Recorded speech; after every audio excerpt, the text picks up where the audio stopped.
Hello and welcome to another edition of Defending the Den. I'm your host, Scotty Wazz. How are you guys doing? We've got a lot to talk about. A whole heck of a lot because there was 3 games this week. A lot going on. Black Bears coming to the weekend. They're riding a 9-game win streak. They're looking to extend that, obviously, through the weekend, but also they're looking to clinch to the division. Magic number was just a single point, so either a Black Bears win, Black Bears loss in overtime or shootout, or a Rochester loss in overtime or shootout, or a loss of any kind, really, would give in the Black Bears the division title. But the Black Bears, they're all about putting that work in. They're all about making sure they get things going and do their own way, and put their mark on it. So we get to Johnstown, and always a spirited affair when Black Bears take on Johnstown. Started out a little bit spirited as the Black Bears go on a power play, a little bit in the early going, but a smart heads-up play by Daniel Johnson, who had a great forecheck in on the penalty kill, gets it out to Robbie Glentz. Glentz makes a nice pass over to Sam Osei, and Osei hammers it home for his third of the year to get the Black Bears on the board early on Friday night with his third of the year. Robbie Glentz's third assist. Daniel Johnson, his 20th assist. Black Bears up 1-0 thanks to a shorthanded goal. Now, there was not a lot of things going on. A very neutral zone kind of feeling out period between these two squads in the early going. But the Black Bears would actually go into the intermission tied as Nick Jarmaine found a way behind the defense and ripped one that Ryan Deans couldn't get a handle on for his 34th of the year. Black Bears, Johnstown tied up at 1 at the end of the first period. A lot of fireworks going on as the Johnstown bench was emptying. They saw a fracas, and a lot of guys went over to join that fracas, including Drew Peterson, who got a 5-game for doing so. So there was that issue. So the Black Bears start out the second period on a 5-minute power play, and moreover, the Johnstown rink security pulling Daniel Johnson off the ice in a very aggressive manner.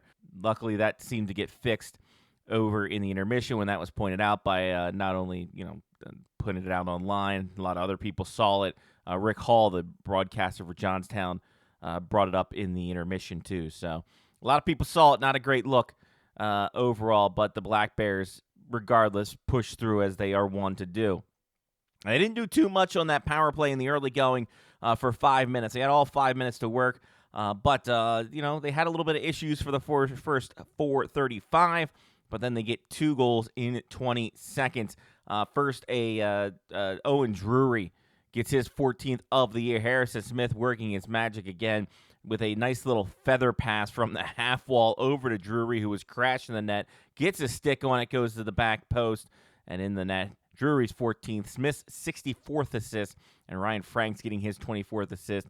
Black Bears up 2-1, and like I said, 20 seconds later, Josh Fournette gets in on one. A great board battle that Owen Drury won. He kicks it out to Liam Doherty. Doherty, who was down deep, finds Fournette, who's in the front of the net. Bing, bang, boom. Black Bears up by a count of 3-1. Fournette's 13th of the year. Doherty's 23rd assist. Drury's 28th assist. And there we go. Black Bears again on the power play in the middle part of the frame, and Chris Crummins, he would get the job done. A nice little pass up from Ryan Franks to Crummins. Crummins gets it to Braden Wade. Wade with one touch back over to Crummins. He goes into the open side of the net for his 11th of the year. Braden Wade's 11th assist. Franks' his 25th assist. Black Bears up 4-1. Johnstown will cut the lead in half as Kirby Perler will get his 4th of the year off a face-off. Clean win back to Perler. He puts it on, eludes Deans through traffic, and it is a 4-2 game. A lot more emotions happening there. I believe it was Robbie Glentz who got a not great pass over to him, and he gets lit up by a Johnstown player. Cole Peters goes over to stick up for his teammate, the Johnstown player Turtles, as Johnstown players are wont to do in this series. And the next thing you know, Black Bears on a 5-minute PK towards the end of the second and into the third. Luckily, they kill off that penalty, and they're able to get things going. Lots of shots, good stops by Deans, good blocks by the defense in front. And they're rewarded halfway through the frame. Trey Hinton gets his 14th of the year as Ryan Franks just gets a nice little play. Great interception in the neutral zone, comes down, finds Hinton, and Hinton pumps it home for his 14th of the year. Franks has 26 assists and his third assist of the game. Black Bears up 5-2. Then things got a little frantic towards the end as Jack Sullivan weaves through the defense and picks one of the corners, gets his 8th of the year, 1:22 remaining in the frame. And then a missed headshot call, which missed calls on both sides of the ball. This one, not only for the Black Bears, but Johnstown.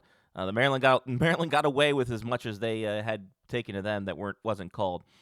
So plenty of that there, but a missed headshot on Daniel Johnson that didn't get called. It was so egregious that Johnson's helmet was stuck in between the glass and the boards. It was just hanging there after the fracas happened. So if you can't call that a headshot or an attempted headshot, I don't know what the hell you're going to do and why you're still in this league reffing. Regardless, Nick Germain gets his 35th of the year with 8 seconds left.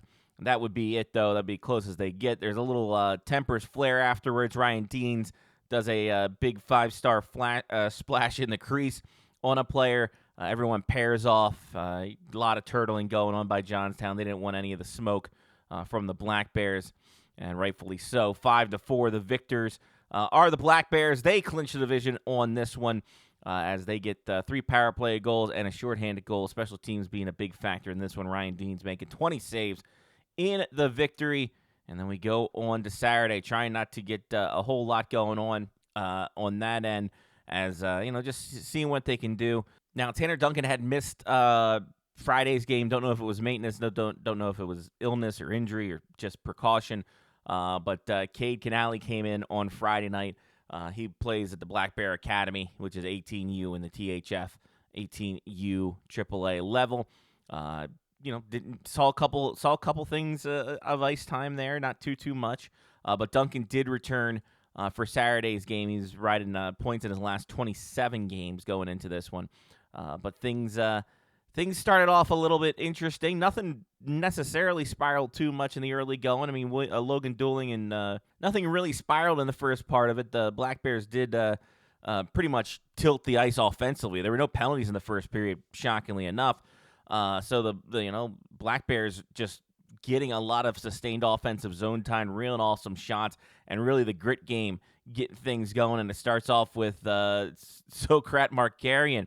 A scrum in front, initial shot kind of just by the side of the net. Logan Dooling picks up the puck from the scrum, throws it out in front to Markarian, who's just streaking down the slot one time and in.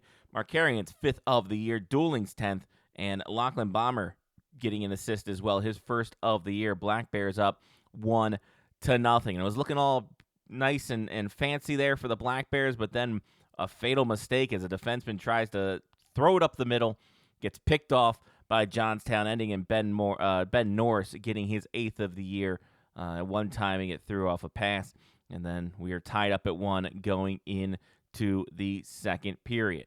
In that second period, the tempers kind of finally boiled over. Logan Dooling and William Stewart were going back and forth. Stewart gets Logan Dooling in the face with a cross-check. Dooling hacks his ankles. They decide to fight. Dooling gets them all tied up, throws them to the ground for a dueling decision on that one. So that kind of, guess calmed things down a wee bit. At least that was of what was being called, because there was not too much being called in this one. So Black Bears do get on the board and get the lead for themselves, thanks to Josh Fournette, as just great work overall by everyone from the breakout. That got it up to Chris Crummins. Crummins gets it to Hinton. Hinton dishes it to Fournette, who one-times it into the open side of the net for his 14th. Hinton's 28th assist. Crummins' 10th assist. Black Bears up 2-1. They would, again, take the shot advantage 11-6 in the period, outshooting Johnstown 22-10 after 2 periods of play. And I mentioned Tanner Duncan back into the lineup. He gets another goal for himself as Ryan Franks gets up to Harrison Smith. Smith breaks down the right side, just outweights the defender, makes a nice crisp pass to Duncan. Duncan makes no doubt about it, and he gets his 27th of the year, getting as another point in his last 28 games. Harrison Smith's 65th assist. Ryan Frank's 27th assist. Black Bears up 3-1. Johnstown would take advantage of a mishap for the Black Bears. Johnstown would take advantage of just a seeing eye shot as Jack Sullivan gets his 9th of the year, kind of through everyone, and Dom Gatto unfortunately did not see it with triple screened in front, unable to get that, but makes it 3-2. And try as they might, Johnstown could not get the equalizer. Braden Wade does find the puck out of the zone, puts it into the net, and that's it. That's his 10th goal of the year into the empty net. Trey Hinton's 29th assist, Sam Osei's 15th assist. Black Bears take this one 4-2. Dom Gatto only saw 16 shots. He stopped 14 of them.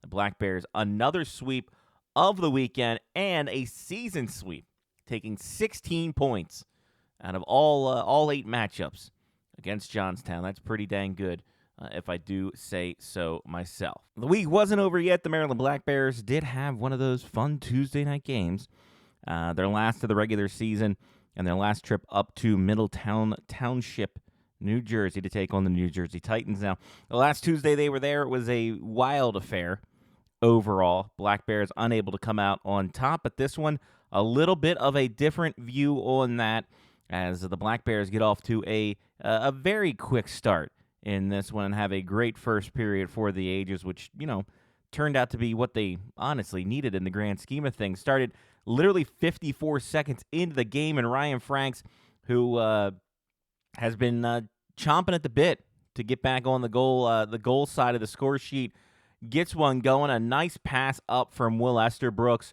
right up to Franks. Franks makes a beautiful power move down the right side, comes across, tucks it in for his 26th of the year. Will Esterbrooks with his 31st assist. Harrison Smith his 66th assist.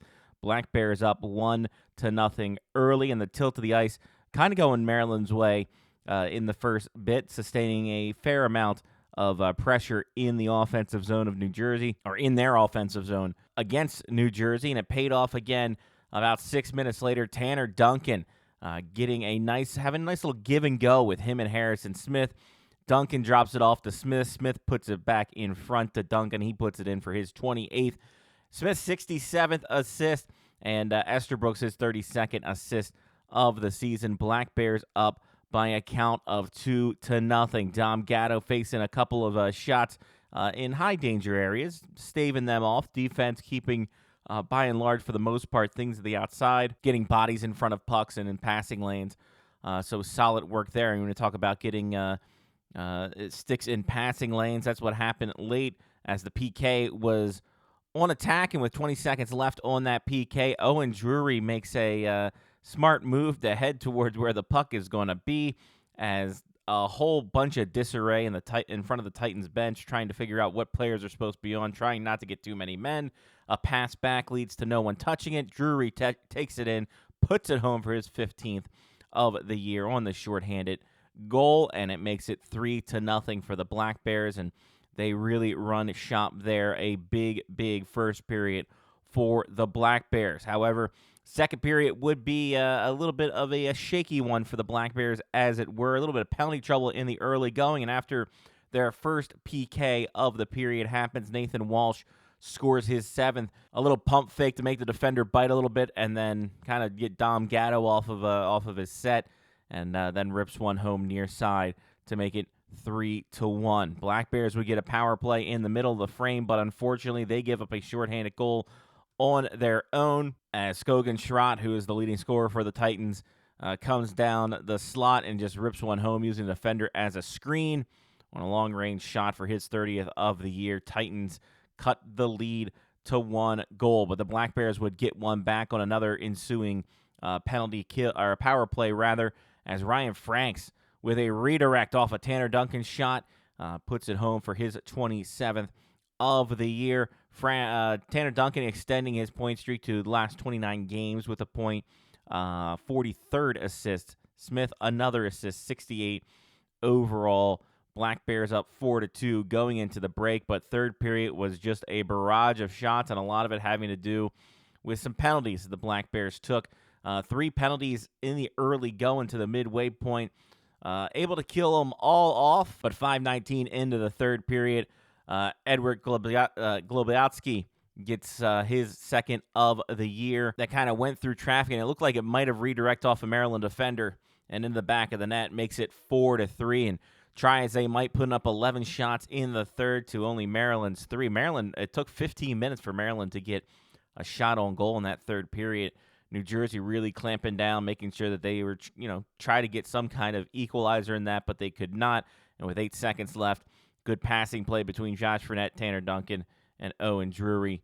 Drury gets the empty netter for his 16th. Duncan's 44th assist, Josh Fournette's 32nd assist. Black Bears take this one by a count of 5-3. Dom Gatto with the win. His sixth straight win, easy for me to say, in net with 26 saves. So a big showing for the Black Bears this week. And as we look at the standings, the Black Bears obviously cinching up that 1 seed in the East. The East will go through Maryland. The big thing now is looking at the overall picture. If the Black Bears are to win out in the East Division in the playoffs, the ability to have, technically, quote-unquote, home ice advantage in the Robertson Cup playoffs there in Blaine. They are currently at 92 points. The only team that looks like they can catch up with them is going to be the Minnesota Wilderness, and they have 3 games in hand, but their max out point is 96 points. Black Bears have 92 right now. So 4 points or more. I think it is the or more part, although I don't know how tiebreakers work. I think it is regulation wins. Black Bears have that one by 5. So I think 4 points will do it for the Black Bears to clinch the league title for regular season champions. So that's something to look forward to and something to kind of look out for when it comes to what the Black Bears need to do and what the eye on the prize is for that. They still can. It's a slight chance. They still can break the record for most points in a season by a team. That is currently the Aberdeen Wings back in 2020 and 2021, where they had 103 points in 55 games. Can't get the point percentage, but can get the record, get 104 there. But they're going to have to win out their last 7 games, I believe. Basically make a run. So we'll see how that all pans out. See what the idea is. 6 games, rather. They only have 6 games left. Why would I say 7?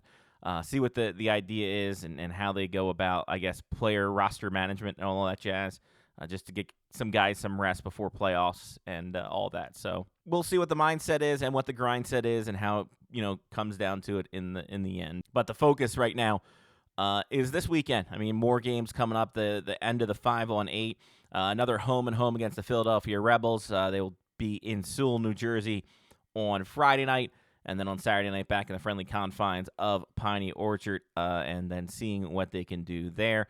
Last home and home, Black Bears took the sweep of the weekend, and we will see if they can't do that again. All the action on NATV on Friday night and Saturday night, but Saturday night, we'd love to see you there. Tickets.marylandblackbears.com. If you are able to, if you're not able to get up to Philadelphia on Friday night, I understand. 7:30 puck drop on Friday night, and all the action on NAHL TV or the Chesapeake Real Brewery watch parties. Puck drop on Saturday should be of note, 6:30 p.m. Eastern time. It's the first 6:30 game of the year this Saturday and next Saturday. Yeah, should be a good one for that. So if you can come down, tickets.marylandblackbears.com. With a busy schedule, no interviews this week, so we'll get right to the alumni news and shout out to Laker Aldridge, who him and the Ohio Bobcats got themselves a national championship as they defeated Adrian College in the D1 ACHA National Championships. So a big shout out to Aldridge, who was in his last season there in Ohio, a former Michigan State University commit that went to the ACHA. Past season, 13 goals, 36 points in 23 games for the Bobcats, finishing out his ACHA career with 69 goals, nice, and 142 points and 105 games in 4 years with the Bobcats. So a big shout out to Laker Aldridge on that. Jacob Brockman had a goal as Aurora moves on. They beat St. John 6-1 in the NCAA Division III tournament. They will now take on Endicott and the trio of guys at Aurora, both Brockmans, Jacob and Sebastian, and Keaton Lipset taking on Endicott and Sebastian Speck, while Hobart will be taking on St. Norbert, Thomas Toth, in on that side there. So much to be cheering for in the NCAA D3 when it comes to Maryland Black Bear alumni. Cooper Black has had a little bit of an up and down month this month. He's got 2 wins, 1 loss so far. 2 wins, 2 losses in March, and one of those was overtime loss overall. But the Maryland Black Bear alumni, 22-10-4 with the Charlotte Checkers with a 260 goals against and a 901 save percentage. On that same front, Wilmer Skoog only has a goal this month in March, putting him at 18 goals, 34 points for 56 games so far, as he is looking around, seeing what is up there with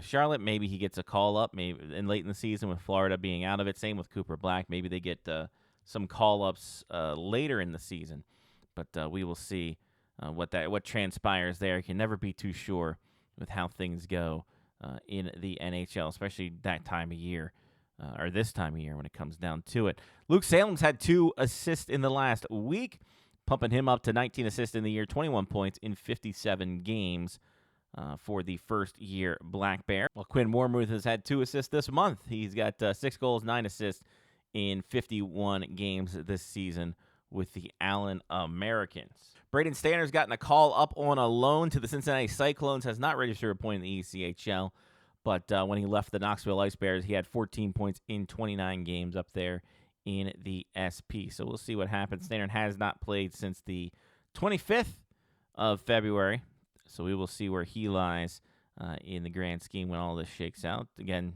end of the season, a lot of guys are going to be shuffling up and down to see what they can do and see what they can who they can impress when all comes to fruition.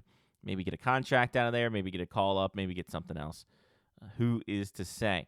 Caleb Thiessen was on the move as he signed with Rapid City, but at the deadline got moved to the Indy Fuel.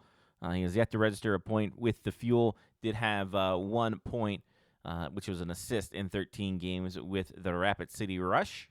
Well, Josh Nixon showed that Friday the 13th isn't all that scary, as he had a goal and an assist as the Guilford Flames beat the Dundee Stars. That puts Nixon at 8 goals and 15 points in 40 games for Guilford and the Flames up there and England.